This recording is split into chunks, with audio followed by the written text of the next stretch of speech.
வரேன் அருண் நேரு. இது சுகுணா, இதில் என்ன அம்சங்கள் எல்லாம் நம்ம முக்கியமாக கவனத்தில் எடுத்துக்க வேண்டியது இருக்குது? மறுசீரமைப்பு விவகாரம் தொடர்பாக வலுவான குரலை தமிழ்நாடு எழுப்பிக்கிட்டு இருக்குது.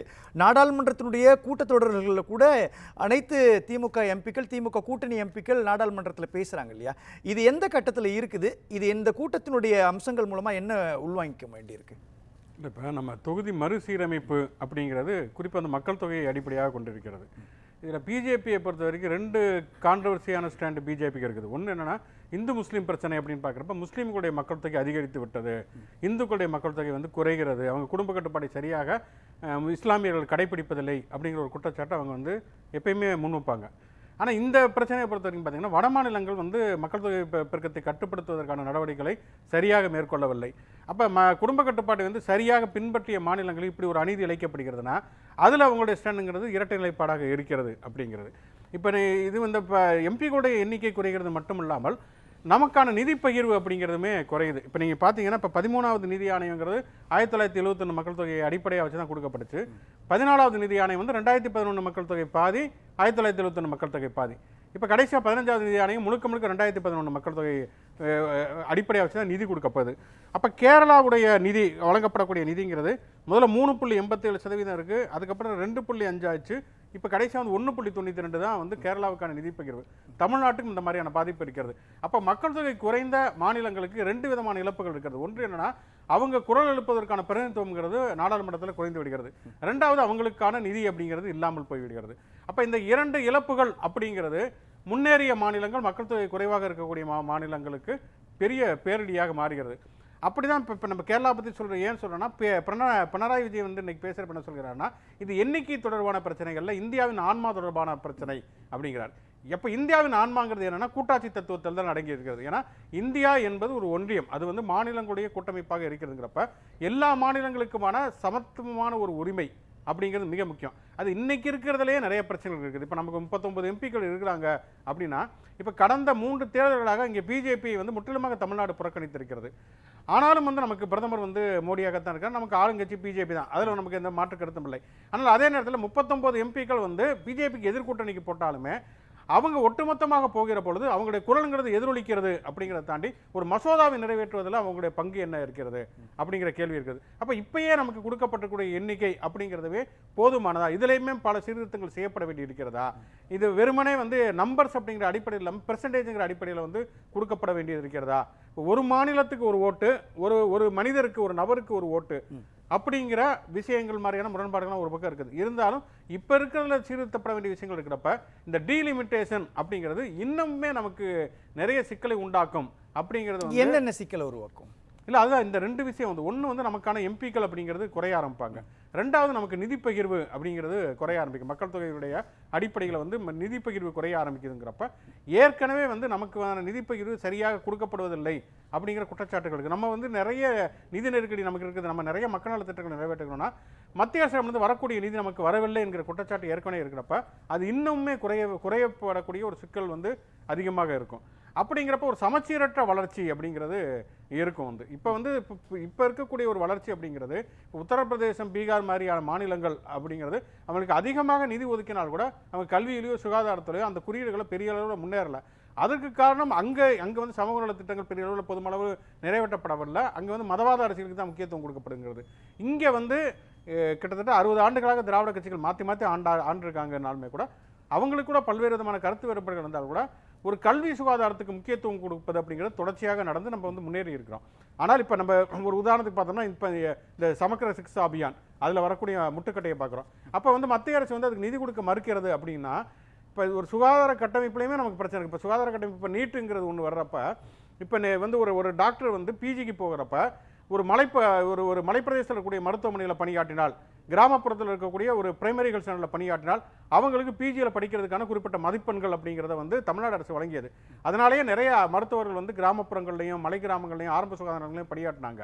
ஆனால் இப்போ வந்து அதெல்லாம் தேவையில்லை, வெறுமனே நீட் எழுதி பாஸ் பண்ணால் போதும் அப்படிங்கிற நடைமுறை வரப்பயே நம்முடைய சுகாதார கட்டமைப்பு ரொம்ப நல்லா இருக்கிறதுக்கு காரணமே இந்த மாதிரியான ஒரு எலிஜிபிள் மருத்துவர்களுக்கும் இந்த மாதிரியான அடித்தட்டு மக்களுக்கு வந்து இந்த மதிப்பெண்கள் காரணமாக பணிபுரிந்தது தான். இப்போ அதுவே வந்து உங்களுக்கு உடையுது. அந்த நெட்வொர்க் அப்படிங்கிறது சுகாதார கட்டமைப்புங்கிறது குறைகிறது. இதே மாதிரி கல்விக்கான நிதியை நம்ம கொடுக்க ஆரம்பிக்கிறப்ப நமக்கான கல்விக்கான கட்டமைப்புங்கிறதுமே குறைய ஆரம்பிக்கும். அப்போ இது ஒன்றை தொட்டு இன்னொன்று தொட்டு 3 அடுத்ததுன்னு சொல்லிட்டு வரிசையாகவே இது பாதிப்புகள் ஏற்பட ஆரம்பிக்கும். நீங்கள் 10 வருஷம் 20 வருஷம் கழிச்சு பார்க்குறப்ப மிகப்பெரிய அளவில் நம்ம வந்து வளர்ச்சி பின்தங்குவதற்கான இப்போ 25 ஆண்டுகளுக்கு தொகுதி மறுவரையை நிறுத்தி வைக்க கூட்டு நடவடிக்கை குழு தீர்மானம் நிறைவேற்றியிருக்கிறாங்களா? இது என்ன நோக்கம்னு இருக்கு இல்லையா? இல்லை, இப்போ 1971 மக்கள் தொகை, அதுக்கப்புறமே திருப்பி வந்து 2006 வந்தது. இப்போ அடுத்தது வந்து அந்த பழைய மக்கள் தொகை கணக்கெடுப்பு அடிப்படையில் குறைந்தபட்சம் ஒரு 25 ஆண்டுகளுக்கு. ஏன் இந்த குறைந்தபட்சம் 25 ஆண்டுகளுக்கு அப்படின்னு கேட்குறோன்னா, நம்ம வந்து 80களில் இருந்து மக்கள் தொகை பெருக்கத்தை கட்டுப்படுத்தணும்னு ஒரு குடும்ப கட்டுப்பாடு முறையை வந்து மத்திய அரசு வந்து பிரச்சாரம் பண்ணிருக்கு. அந்த பிரச்சாரத்தை ஏற்றுக்கொண்டு தான் நம்ம வந்து இன்னைக்கு பார்த்தோம்னா 2 குழந்தைகள் அல்லது 1 குழந்தை தான் நம்ம குடும்பங்களுக்கு. 3 குழந்தை பெற்றுக்கிறதுங்கிற குடும்பங்கள் ரொம்ப ரொம்ப குறைவாகத்தான் இருக்கும்.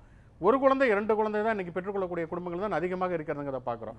இன்னும் ஒரு 25 வருஷம் தள்ளி போகிறப்ப குறைந்தபட்சம் உத்தரப்பிரதேசமும் பீகாரோ குடும்ப கட்டுப்பாட்டை கடைபிடிச்சு நம்ம அளவுக்கு அவங்க வர்றாங்க. நம்மளுக்கு மக்கள் தொகை குறையணுங்கிற அவசியம் கிடையாது. ஆனால் மக்கள் தொகையை வந்து கட்டுப்படுத்துவதற்கான ஒரு தன்மையில் அவங்க வந்துட்டாங்கன்னா இப்போ சமச்சீரற்ற நிலைமை இருக்குது இல்லையா? அங்கே வந்து குடும்ப கட்டுப்பாடே கடைபிடிக்க மாட்டாங்க. மக்கள் தொகை ஒரு பக்கம் அதிகரிச்சுட்டே போகும். இன்னொரு பக்கம் பார்த்து இப்போ உதயநிதி ஸ்டாலின் இன்னைக்கு கூட்டத்தில் அதான் சொன்னார். இப்போ தென் மாநிலங்களில் வந்து மக்கள் தொகையுடைய வளர்ச்சி வீதங்கிறது 2% குறைவாகத்தான் இருக்கிறது. ஆனால் அங்கே உத்தரப்பிரதேசம், குஜராத் மாதிரியான இடங்களில் 5% அதிகமாக இருக்கிறது.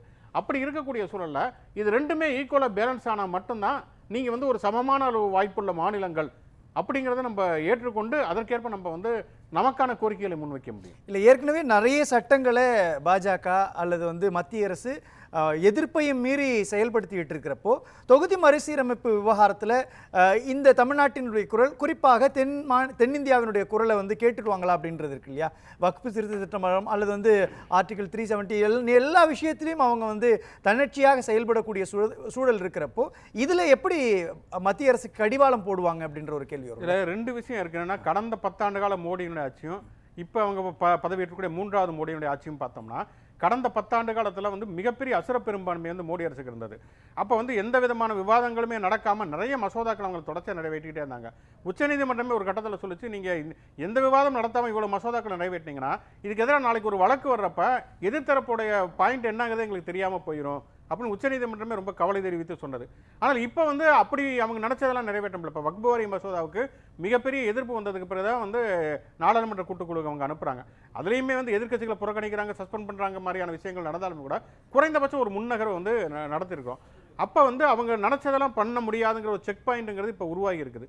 ரெண்டாவது பார்த்தோம்னு சொன்னால், இப்போ ஒரு தமிழ்நாட்டில் வைக்கக்கூடிய ஒரு குரல் அப்படிங்கிறது தமிழ்நாட்டுக்குள்ளேயே இருக்கும். ஒரு மொழி போராட்டத்துக்கான ஒரு குரலாக இருக்கட்டும், அல்லது மாநிலங்களுக்கான உரிமைகள், அல்லது வந்து இடஒதுக்கீடு, சமூக நீதி அப்படிங்கிற விஷயங்கிறது தமிழ்நாடு மட்டும்தான் எப்பயுமே பேசிக்கிட்டு இருக்கோம் வந்து. அப்போ பேசிக்கிட்டு தமிழ்நாடுங்கிறது வந்து ஒரு குறுகிய நோக்கமுடைய ஒரு மொழி வெளியர்களும் இனவெறியர்களும் நிறைந்த ஒரு மாநிலம் அப்படிங்கிற ஒரு இமேஜ் தான் இருந்தது. ஆனால் இப்போ பார்த்தீங்கன்னா, இப்போ வந்து நம்ம வந்து இந்தி திணிப்பு எதிர்ப்புங்கிறத நம்ம முன்வைக்கிறப்ப கர்நாடகாவில் வந்து ஆதரவு குரல் வருது. கர்நாடகாவில் வந்து சமீபத்தில் நடந்த தேர்வுகளில் 90,000 பேர் இந்தி மொழியத்தில் வந்து ஃபெயில் ஆகி இருக்கிறாங்க.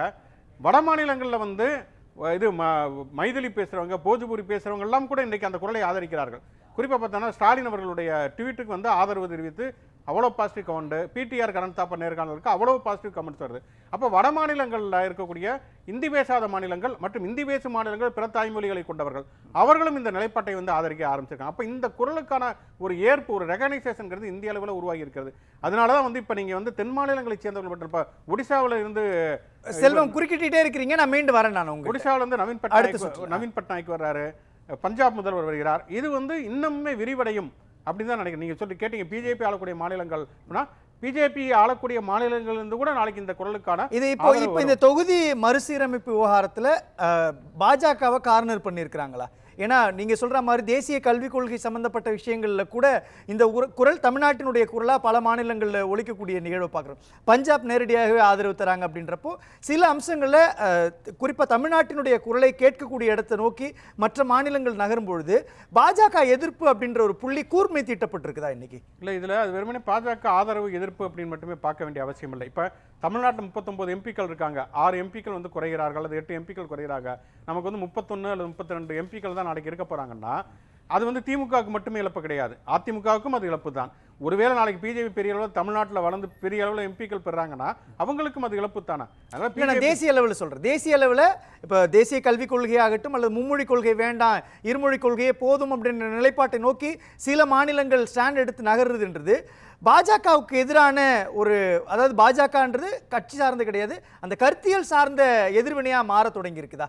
இப்போ பிஜேபியை பொறுத்த வரைக்கும் பார்த்தோம்னா இப்போ இந்தி பேசும் மாநிலங்களில் மட்டுமே நாம் வந்து எம்பிக்களை பெற்றால் போதும், ஆட்சிக்கு வந்து விடலாம் அப்படிங்கிற நிலைமை கிட்டத்தட்ட இப்பயே இருக்குது. இப்போ இந்த தொகுதி மறுசீரமைப்புன்னு வந்ததுன்னா அது முழுக்கவே தென் மாநிலங்களில் வந்து நீங்கள் வந்து ஒரு எம்பி கூட பெற வேண்டிய அவசியமே கிடையாது அப்படிங்கிற சூழல் வந்துடும். அப்போ இந்தி சென்ட்ரிக் அப்படிங்கிற ஒரு பாலிடிக்ஸ் அப்படிங்கிற கடந்த காலங்களில் காங்கிரஸுமே இதை பண்ணி இருக்கிறது.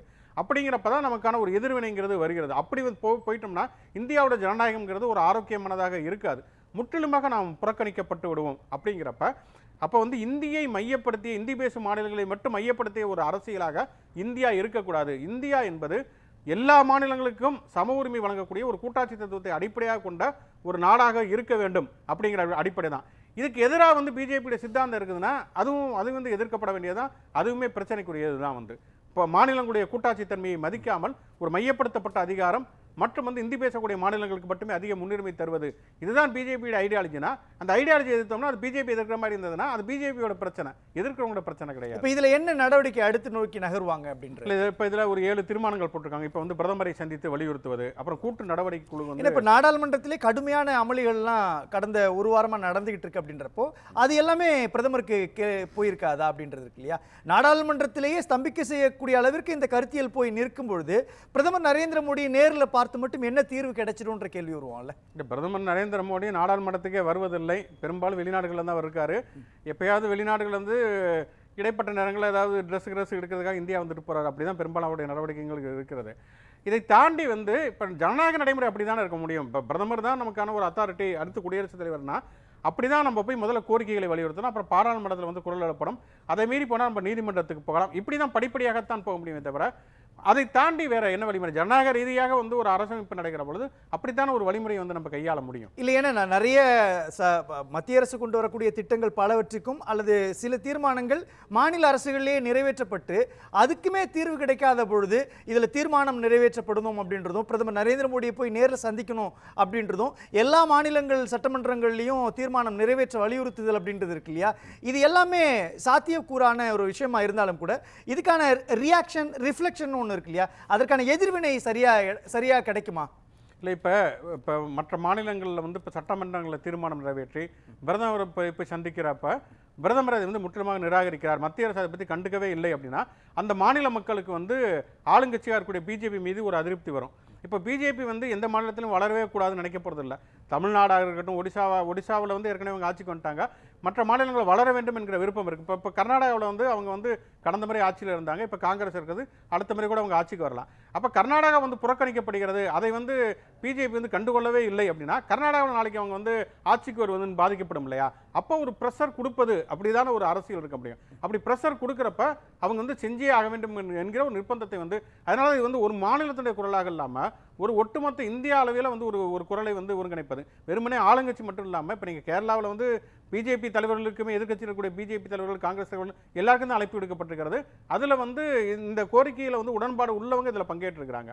இந்த கோரிக்கைகள் வந்து இன்னுமே வந்து இந்த கூட்டணிங்கிறது விரிவடைகிற பொழுது, கூட்டணினா தேர்தல் கூட்டணி மட்டும் சொல்ல, இந்த கோரிக்கைகளுக்கு ஆதரவான ஒரு கூட்டணி இப்போ வடகிழக்கு மாநிலங்களும் கடுமையாக பாதிக்கப்படும். அப்படிங்கிறப்ப அதற்கான குரல்கள் வந்து விரிவுபடுத்தப்படுகிறது. இந்த கூட்டணி இன்னமும் பெரிசாக ஆகிறப்ப அந்த ஒரு அழுத்தம்ங்கிறது மத்திய அரசை நோக்கி நகரும். அது வந்து இந்த பலன்கிறதுக்கு கிடைக்கும் அப்படிங்கிற நம்பிக்கையோட தான் இந்த விஷயங்கள் செய்யப்படுது.